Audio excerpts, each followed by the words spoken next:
Hi. This lesson is on prepositional phrases and how they modify nouns and pronouns. So specifically looking at the prepositional phrase and a noun or pronoun that it's modifying. So like here I have the bug with red spots. That's describing the bug. The books on that shelf, that prepositional phrase is describing the books. Where they're at, the relationship of the books and the shelf.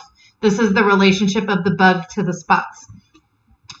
The bees in that hive. This is describing the bees.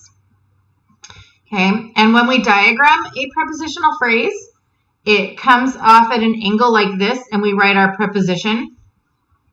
So our preposition goes here. Our object goes here, and any adjective describing the preposition, object of the preposition, goes there underneath it. Okay, so let's look at the guided practice. So I have these completed already.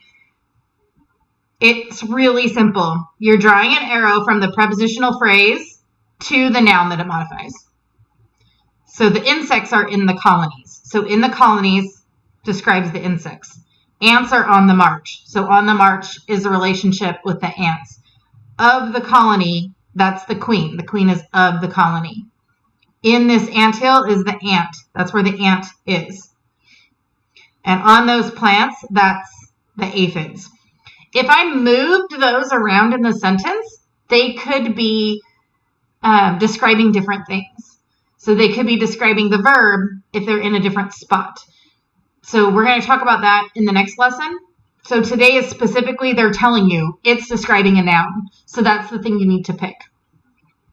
So if I said ants are probably looking for food on the march, that's going to be different than this one where I'm saying the ants are on the march.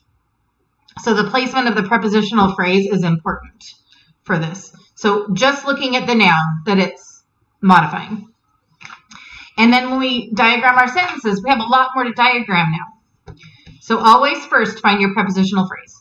Because when you label your sentence, your prepositional phrase isn't going to be labeled with the subject or the verb or the direct object or any of those things, remember? So this eliminates those words. So you put parentheses around the prepositional phrase, label the sentence pattern, and then diagram the sentence. 3 things to do.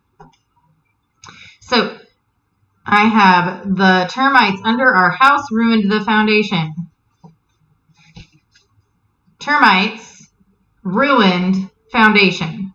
Subject, verb, direct object. Okay? And then the describes the termites, and under our house describes them also. It's the relationship of the termites with the house, that they're under it. So my preposition is here, the object of the preposition is here, and my adjective describing the preposition, the object of the preposition is here, our house. Remember that possessive nouns and pronouns are adjectives. They describe nouns.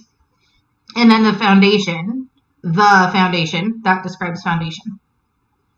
Okay, so the back is very similar. If you have your page in front of you and you pause right now, you can copy this down. This gives you a clue of where you're going to be putting things when you diagram these sentences. We're going to do this. I'm going to have you call Yellow Jackets as the complete subject. Okay, and you can do the entire apply and write, and that should be good.